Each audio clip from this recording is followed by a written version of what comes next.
Covering. Eyes right. Give the line.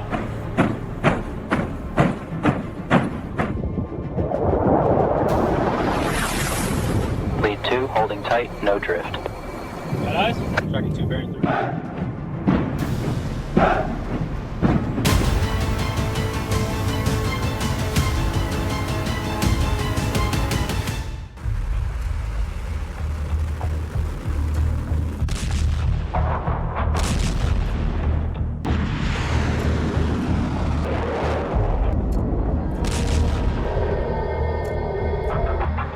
अभी तो युद्ध हवा के रास्ते से हो रहा है और ट्रंप से लेकर नेतन्याहू तक इस कोशिश में है कि वो जमीन के रास्ते ईरान में घुसे।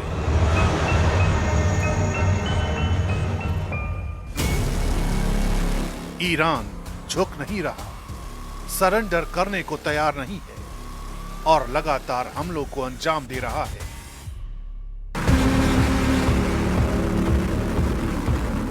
अमेरिका और इजराइल की मिसाइल ताकत से लेकर इंटेलिजेंस तक की ताकत ने ईरान की सुप्रीम लीडरशिप को खत्म कर दिया, आईआरजीसी के कमांडरों को मार दिया। लेकिन 3 हफ्ते के बाद भी ईरान पर फतह मिलती नहीं दिखती।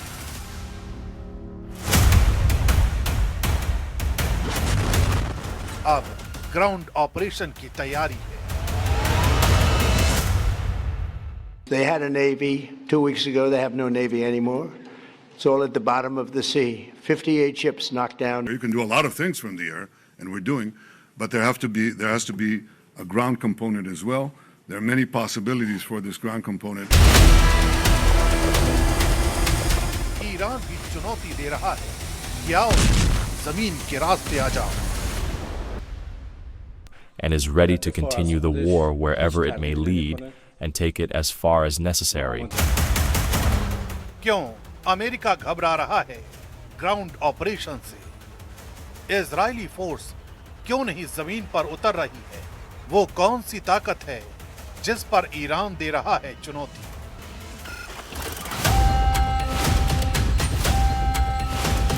तेहरान में कोई सुप्रीम कमांडर मौजूद नहीं है, पूरा सिस्टम हिल चुका है। कुछ दिन पहले तेहरान के बीचों बीच एक इजरायली एयर स्ट्राइक में टॉप कमांडर भी मार दिए गए।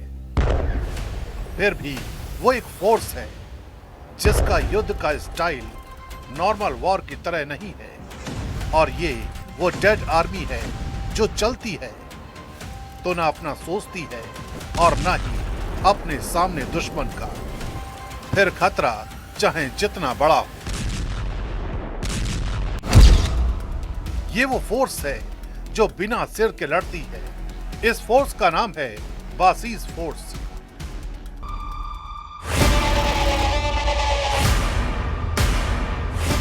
आज हम इस खौफनाक नेटवर्क का सच खोलेंगे। हम जानेंगे कि कैसे ये फोर्स काम करती है, इसके पीछे ईरान सरकार की क्या सोच है और किस तरह से 2026 के सबसे बड़े युद्ध में ये फोर्स दुनिया के सुपर पावर के लिए सबसे बड़े खौफ का सबब बनी हुई है।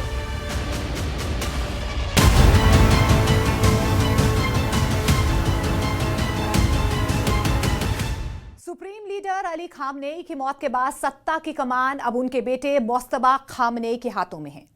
मोस्तबा के पास अपने पिता जैसी मजहबी ताकत नहीं है, लेकिन उनके पास एक ऐसी फोर्स का कंट्रोल है और फुल सपोर्ट है जो मौत का सौदागर कहलाती है और जिसे किसी चेन ऑफ कमांड की जरूरत नहीं है।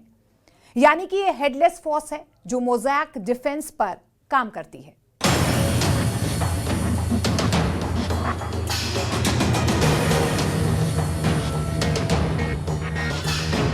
फिलहाल ईरान का एक सेक्शन क्राइसिस से गुजर रहा है। मोस्तबा खामनेई भले ही सुप्रीम लीडर चुन लिए गए हैं, लेकिन वो एक हमले में घायल हुए हैं और फिलहाल उनकी हालत कैसी है कुछ कहा नहीं जा सकता। ये भी नहीं पता कि मोस्तबा खामनेई है कहां।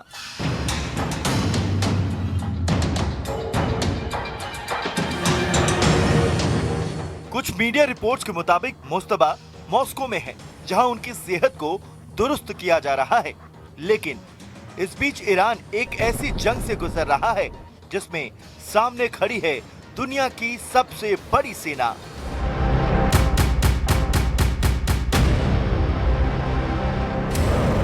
सवाल है कि सुप्रीम लीडर की गैर मौजूदगी में कौन है जो जंग लड़ रहा है और किसकी कमांड पर जंग से जुड़े फैसले लिए जा रहे हैं, जबकि IRGC के भी टॉप कमांडर्स को मार दिया गया है। फिर भी ईरानी सेना, ईरानी फोर्सेस किस तरह से ये जंग लड़ रही हैं? क्या है चेन ऑफ कमांड और कौन दे रहा है ईरानी सुरक्षा बलों को आदेश? न सुप्रीम लीडर की कमांड, ना ही किसी मिलिट्री कमांडर की कमांड। एक ऐसा सिस्टम काम कर रहा है जिसके लिए ईरान ने 45 साल पहले ही तैयारी कर ली थी। ये एक ऐसा बैकअप प्लान है और अब यही मास्टर प्लान अमेरिका और इजराइल पर चाकू की तेज धार की तरह चल रहा है।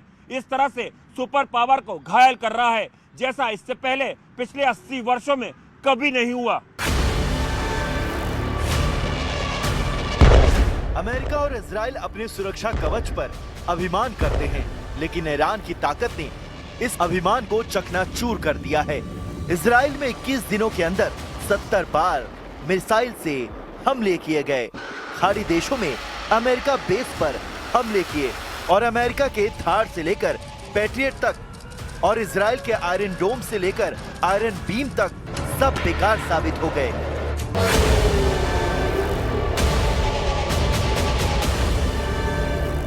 ये मुमकिन कैसे हो सकता है?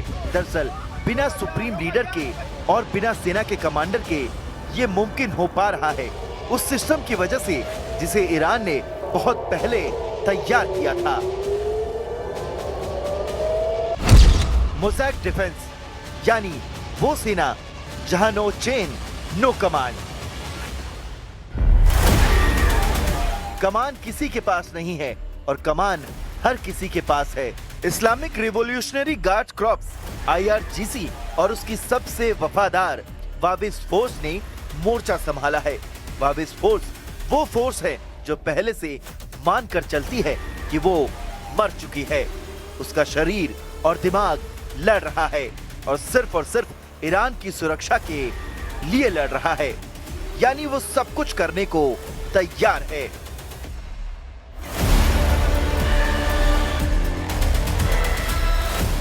वैसे तो वाबिस फोर्सेस ईरान की सबसे खूंखार फोर्सेस है, लेकिन ये तब और खूंखार हो जाती है जब मोज़ैक डिफेंस एक्टिवेट हो जाता है। तब इस पर कोई कंट्रोल नहीं है। दरअसल मोज़ैक डिफेंस उसी वक्त एक्टिवेट हो जाता है जब सुप्रीम लीडर मारे जाते हैं। इसके तहत टॉप कमांडर मारा जाए या सेंटर से नेटवर्क कट जाए तो पूरा सिस्टम ईरान के 31 प्रांतों में छोटे छोटे टुकड़ों में बट जाता है और फिर हर एक टुकड़े में मौजूद सेना की अलग अलग यूनिट्स आजाद होकर काम करने लगती है और तब तक नहीं रुकती जब तक सुप्रीम लीडर खुद सामने आकर रुकने का आदेश नहीं देते, यानी no chain no command.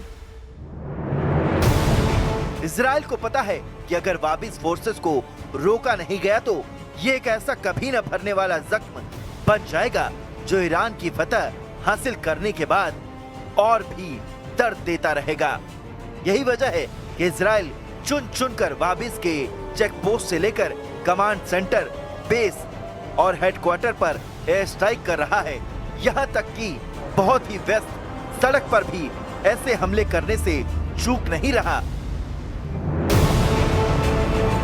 वाबिस forces को खत्म करने के लिए इजराइल ने उसके टॉप कमांडर को खत्म कर दिया। 17 मार्च को वाबिस के टॉप कमांडर गुलाम रेजा सुलेमानी और डिप्टी कमांडर कासिम कुरैशी को एक स्ट्राइक में ढेर कर दिया गया और अगले ही दिन इस्माइल अहमदी, जो वाबिस फोर्सेस के इंटेलिजेंस डायरेक्टर हैं, उन्हें भी मार दिया गया। इजराइल ने सोचा कि ये 3 बड़े कमांडर मारे गए तो वाबिस फोर्सेस बिखर जाएगी।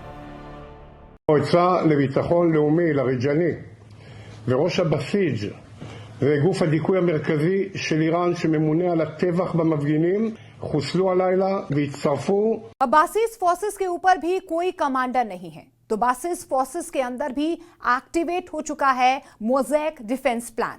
ये कोई आम मिलिट्री प्लान नहीं है। द सुफान सेंटर की रिपोर्ट के मुताबिक इस प्लान के तहत लोकल बासेज यूनिट अपने आप आजाद होकर काम करने लगती है। उन्हें किसी बड़े ऑर्डर की जरूरत नहीं होती है। वे खुद फैसले लेते हैं और खुद हमले करते हैं। अब वासिस फोर्सेस के ऊपर कोई भी कमांडर नहीं है, तो वासिस फोर्सेस के अंदर भी एक्टिवेट हो चुका है मोज़ैक डिफेंस प्लान। यह कोई आम मिलिट्री प्लान नहीं है। द सुफान सेंटर की रिपोर्ट के मुताबिक इस प्लान की तहत लोकल वासिस यूनिट अपने आप आजाद होकर काम करने लगती है। उन्हें किसी बड़े ऑर्डर की जरूरत नहीं होती। वो खुद फैसले लेते हैं और खुद हमले करते हैं। ईरान का मानना है कि वह अमेरिका या इजराइल से सीधे टेक्नोलॉजिक वॉर शायद जीत न सके, लेकिन मोज़ैक डिफेंस के जरिए वो इस युद्ध को एक लंबे और खूनी और थका देने वाले गुरिल्ला युद्ध में बदल रहे हैं। दुश्मन को लगता है कि उसने सांप का सिर काट दिया है, लेकिन वासिज के हजारों हाथ पैर अभी भी काम कर रहे हैं। ईरान के विदेश मंत्री अब्बास अरागची ने एक इंटरव्यू में कहा कि डिसेंट्रलाइज्ड मोज़ैक डिफेंस ईरान के लोगों को ताकत देती है और वो तय करे कि युद्ध कब और कैसे खत्म होगा।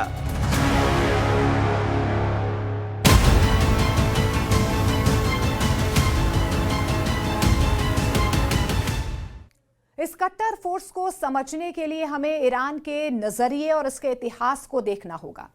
बात 1969 की है, जब ईरान में इस्लामिक क्रांति हुई।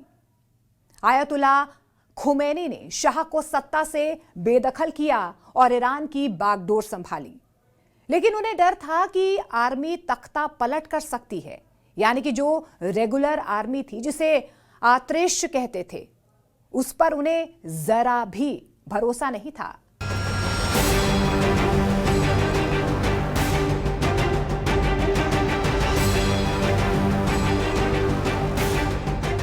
इसी डर से खुमैनी ने 25 नवंबर 1979 को दुनिया की सबसे बड़ी आर्मी बनाने का ऐलान किया। ये 2 करोड़ लोगों की आर्मी है, जो दिखती भी है और नहीं भी दिखती, जो एक फौज है और फौज नहीं भी है। समझिए कैसे। आज ईरान की जनसंख्या 9 करोड़ 30 लाख है और इनमें से करीब 2 करोड़ 50 लाख लोग बासिज फोर्स से जुड़े हुए हैं। ये आम लोगों की फोर्स है। साज़माने बासिज ए मुस्तजाफिन, यानी गरीबों और मजलूमों को मोबिलाइज करने वाला एक संगठन। इसी को बासिज फोर्सेस कहा जाता है।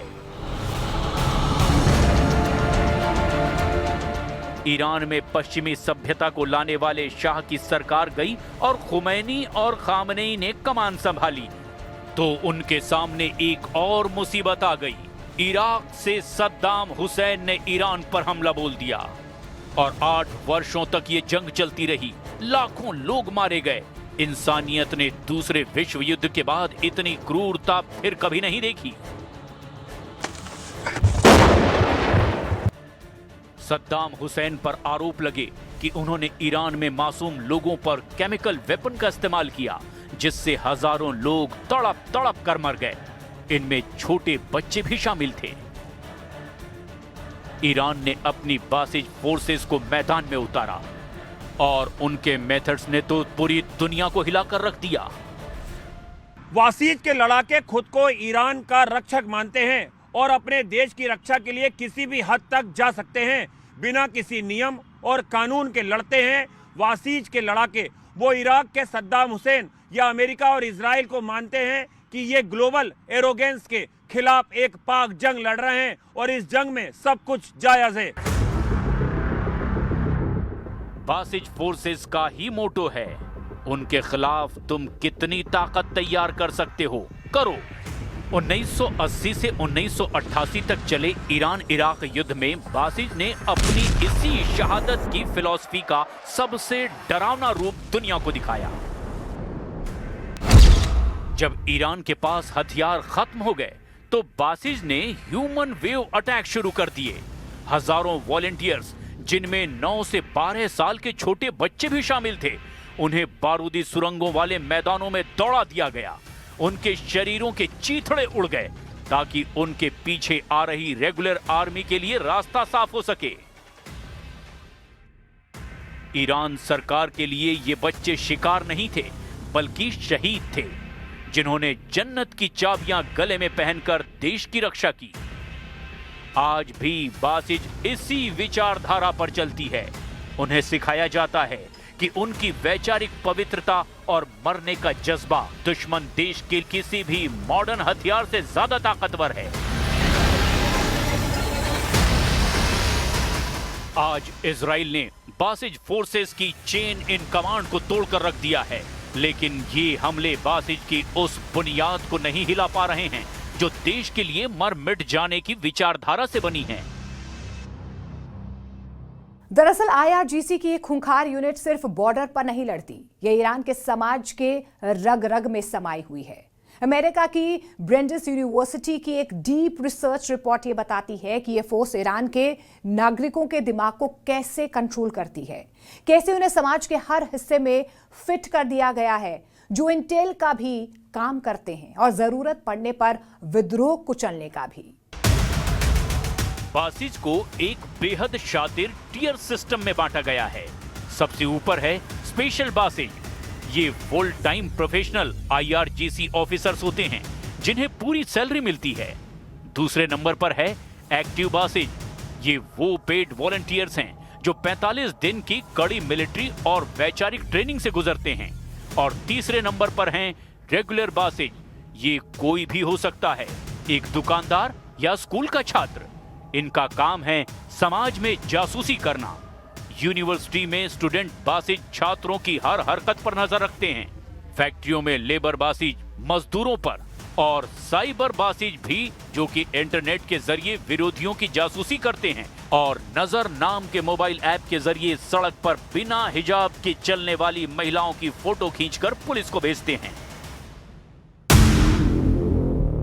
पिछले कुछ सालों में जब ईरान की अर्थव्यवस्था चरमराने लगी और अमेरिकी प्रतिबंधों की वजह से आई महंगाई और बेरोजगारी से तेहरान से लेकर ईरान के अमूमन हर हिस्से में आम लोगों में असंतोष फैलने लगा था, तो यही फोर्स समाज में उठ रही विद्रोह की आवाज को दबाने की कोशिश कर रही थी। और जब भीड़ भड़की तो उसे भी कंट्रोल करने के लिए यही फोर्स खड़ी हुई थी।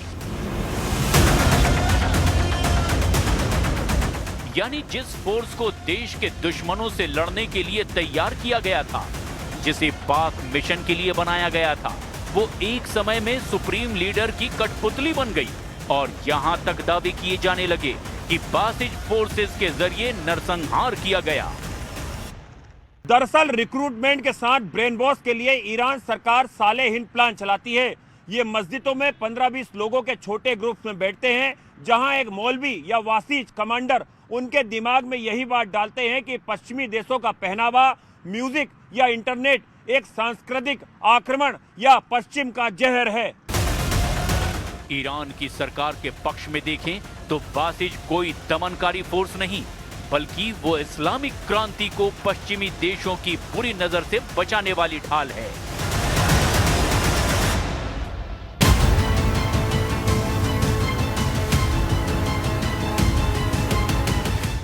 लेकिन बासिज का सबसे क्रूर चेहरा ईरान की आम जनता से अपनी सड़कों पर देखा है।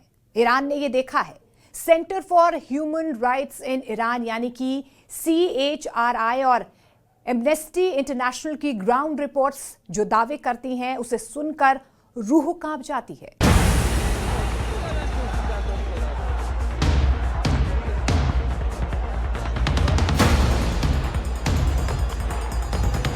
जनवरी 2026 में जब सत्ता बदलने के लिए लोग सड़कों पर उतरे, तो बासिज और IRGC को शूट टू किल यानी देखते ही गोली मारने का साफ ऑर्डर मिला।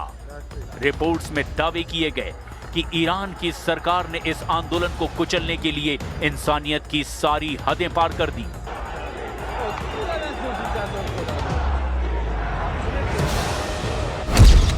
गुरगान और खुर्रमबाद जैसे शहरों के चश्मदीदों के मुताबिक बासिज के स्नाइपर मस्जिदों और सरकारी इमारतों की छतों पर तैनात थे।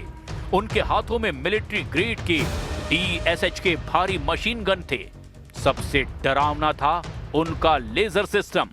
एक चश्मदीद के मुताबिक अगर वो हरा लेजर 3 सेकंड तक आप पर रुका तो आप मुर्दा।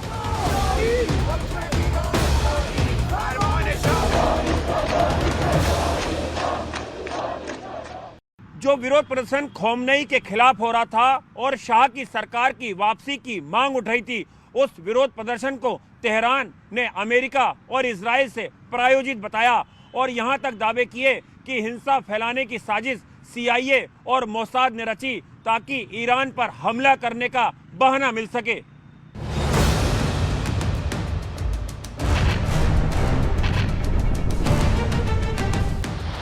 वैसा हुआ कि एक तरफ अमेरिका और ईरान के बीच वियना में परमाणु डील को लेकर बात चल रही थी और अभी कुछ ही घंटे बीते थे जब ये वार्ता इसीलिए रुक गई क्योंकि ईरान उन शर्तों को मानने से इनकार कर रहा था जो अमेरिका उसके ऊपर लगाने के लिए जोर लगा रहा था। और फिर बिना किसी वार्निंग के अचानक तेहरान पर बम गिरने लगे और पहली स्ट्राइक में ईरान के सुप्रीम लीडर और IRGC के टॉप कमांडर्स को मार दिया गया।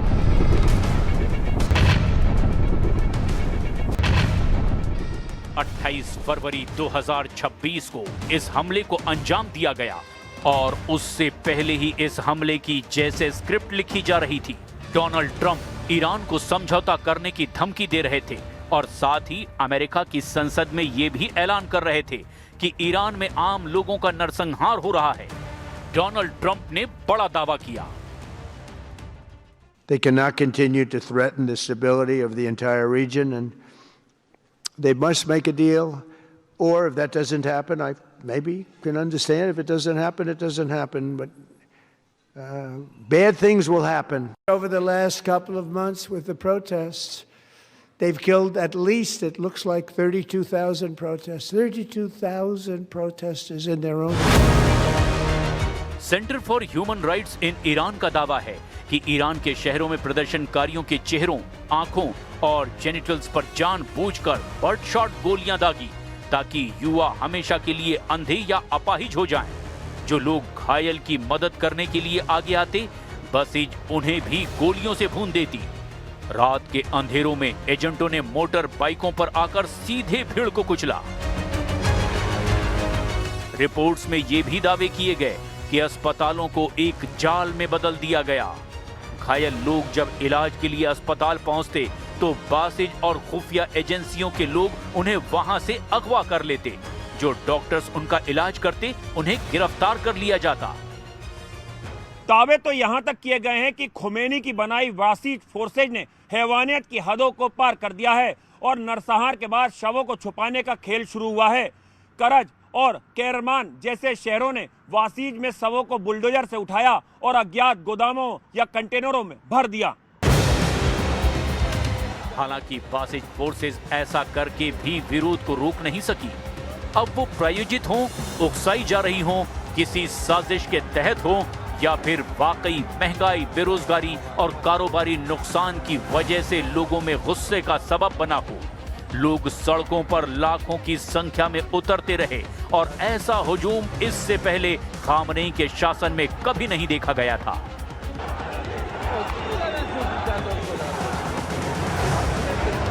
ये विरोध प्रदर्शन इतना बड़ा था कि अगर अमेरिका और इजराइल हमला नहीं करते तो हो सकता था कि खामनेई का तख्ता इसी वजह से पलट जाता, या फिर पासा पलटकर यह भी हो सकता था कि तेहरान से लेकर इस्फहान की सड़कें खून से लाल होती रहती।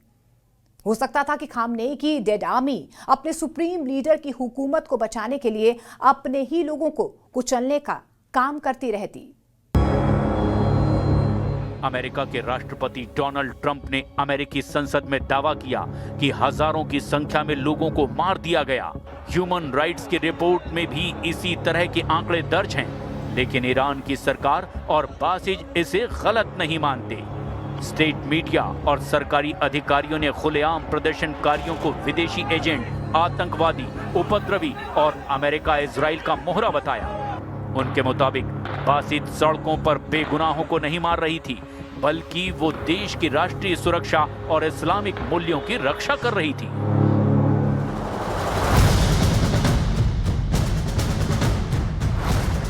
ईरान की सरकार ने इसे जायज ठहराया कि ये पश्चिमी देशों के द्वारा रची गई एक साजिश थी जिसे कुचलना उनके धर्म और कानून का फर्ज था।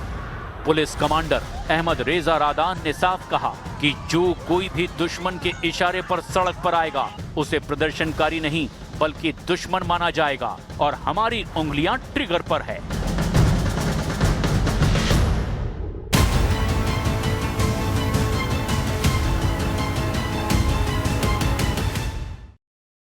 बासिस फोर्सेस सिर्फ ईरान में नहीं हैं, ये पूरी दुनिया में मौजूद हैं और साइलेंटली अपना काम कर रही हैं। लेकिन सबसे बड़ी फोर्स ईरान से लेकर गजा पट्टी तक फैली हुई है, जिनकी वजह से ही अमेरिका और इजराइल ईरान के खिलाफ ग्राउंड ऑपरेशन करने से बच रहे हैं।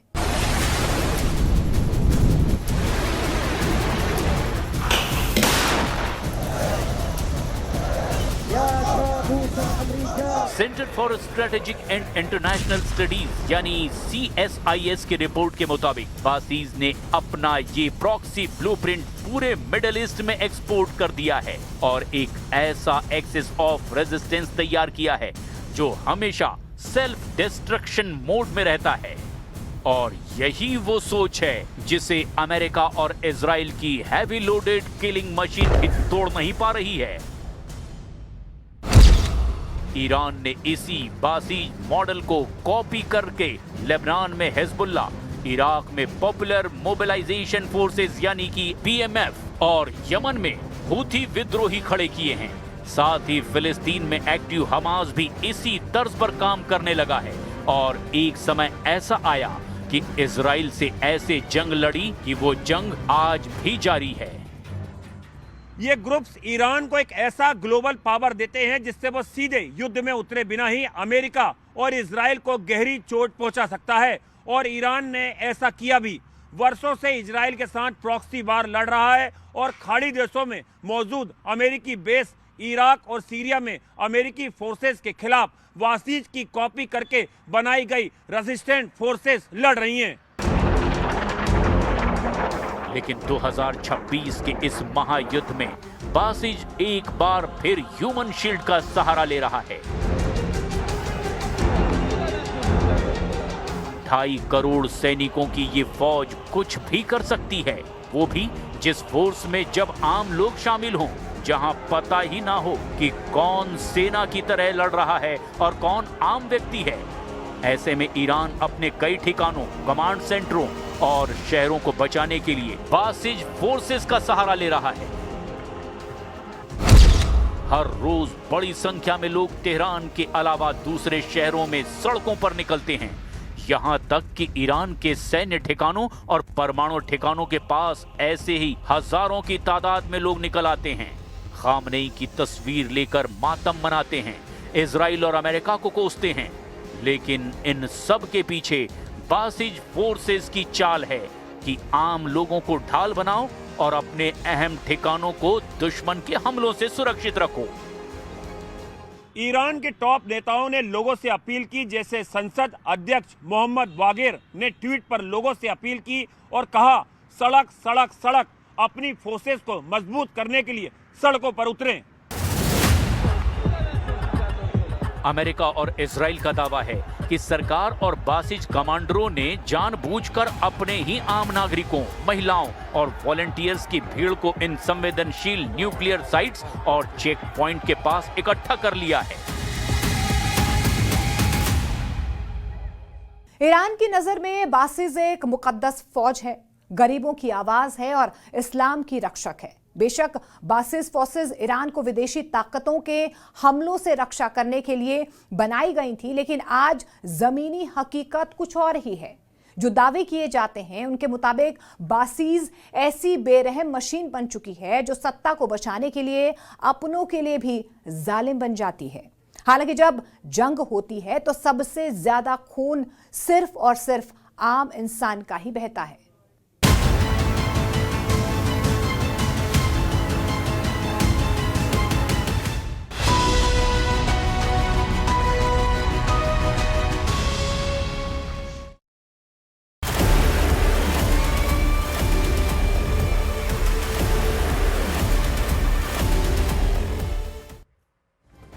अमेरिकन प्रेसिडेंट डोनाल्ड ट्रंप ने ऐलान किया है कि ईरान के साथ सीज फायर नहीं किया जाएगा।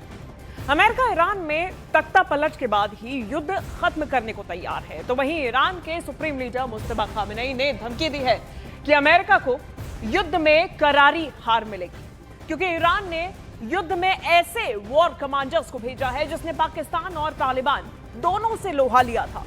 ईरान के इस धुरंधर का पूरे इजराइल में खौफ है।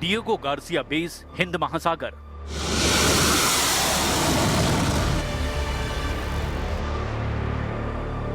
अमेरिका का सबसे कुख्यात सैन्य अड्डा, जहां B-2 तैनात रहता है।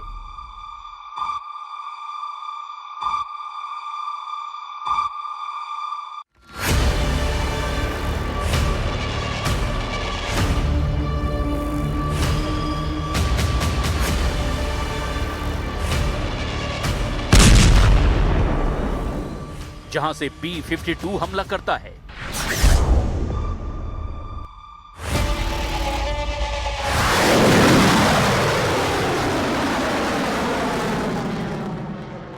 जहां F-15 लड़ाकू जेट के बेड़े हैं, जहां सुपर पावर के एयरक्राफ्ट कैरियर हैं, उसे ईरान ने दहलाने की कोशिश की है।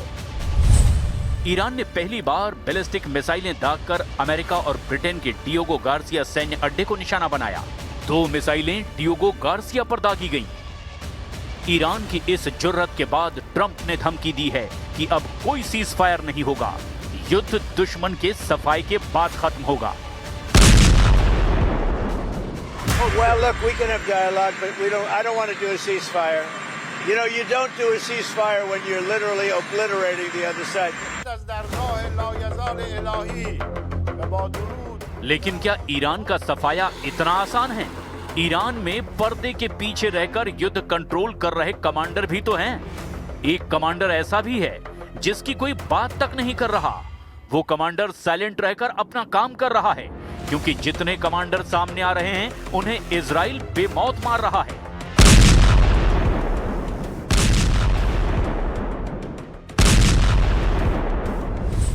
इजराइल हर रोज ईरान के कमांडरों की मौत का इश्तिहार पोस्टर रिलीज करके निकाल रहा है।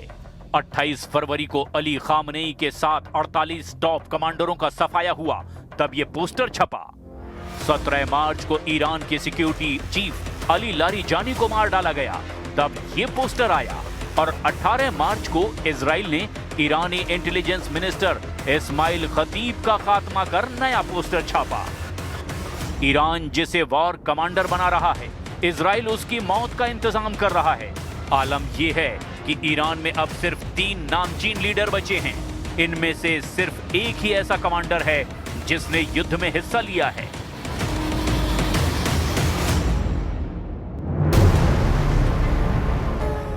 ईरान के सुप्रीम लीडर मुस्तफा खामनेई जिंदा हैं, लेकिन उन्हें युद्ध का अनुभव नहीं। ईरान के राष्ट्रपति मसूद पजेश्कियान जिंदा हैं, लेकिन वो कोई सोल्जर नहीं। ईरान में तीसरा चर्चित चेहरा जो युद्ध में हिस्सा ले चुका है, जो टॉप फोर्स का कमांडर है, वो है इस्माइल कानी, जिसका कोई अपडेट नहीं। ना ही युद्ध के दौरान उन्हें देखा गया, ना ही उनका कोई बयान आया, ना ही कानी किसी फ्रंट पर दिखे, जबकि इस्माइल कानी अमेरिका के सबसे बड़े दुश्मन माने जाते हैं। उन्हें इजराइल के लिए सबसे बड़ा थ्रेट कहा जाता है। इस्माइल कानी के सीने में दुश्मनों के लिए किस कदर आग है, वो उनके बयान बताते हैं।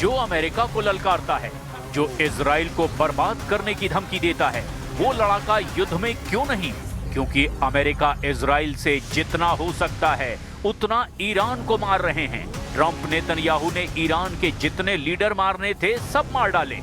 ईरान खंडहर बन चुका है, ईरान का चप्पा चप्पा जल चुका है। तो फिर इस्माइल कानी सामने क्यों नहीं आ रहे? ईरान तहस नहस हो रहा है तो इस्माइल कानी बचाने क्यों नहीं आ रहे? क्या ट्रंप की तरह उनका कॉन्फिडेंस भी डोल रहा है? ट्रंप ने ईरान युद्ध से जल्द वापसी का प्लान बना लिया है। उनकी बातों में डर की झलक है।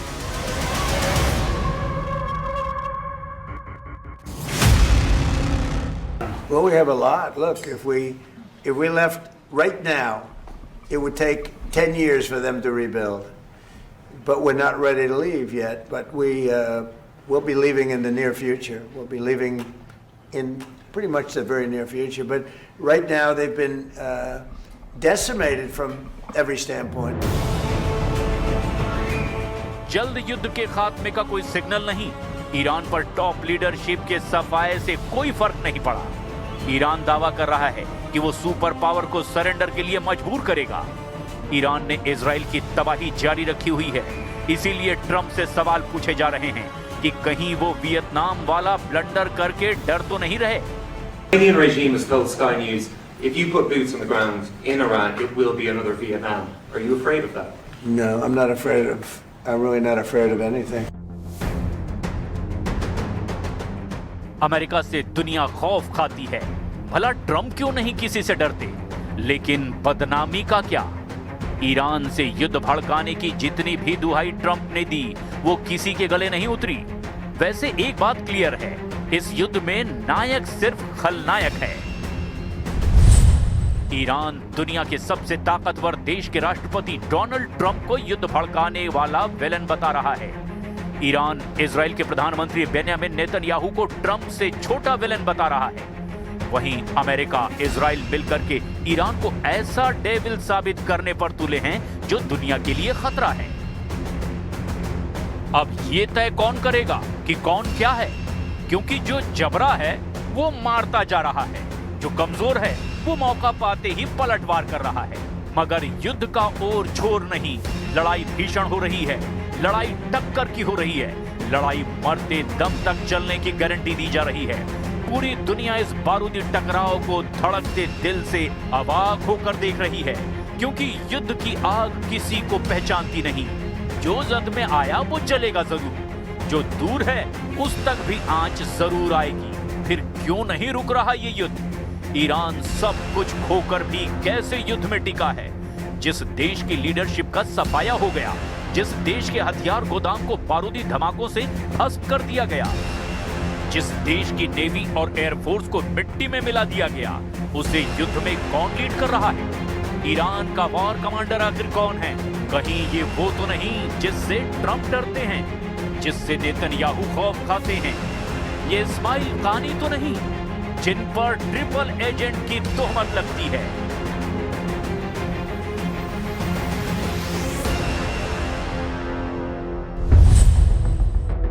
ब्रिगेडियर जनरल इस्माइल कानी ईरान के कुद्स फोर्स के चीफ हैं, लेकिन उन पर इजराइल की खुफिया एजेंसी मोसाद के एजेंट होने का आरोप लगाया गया। इतना ही नहीं, इस्माइल कानी को अमेरिकी इंटेलिजेंस एजेंसी CIA के एजेंट होने का भी शक जाहिर किया गया।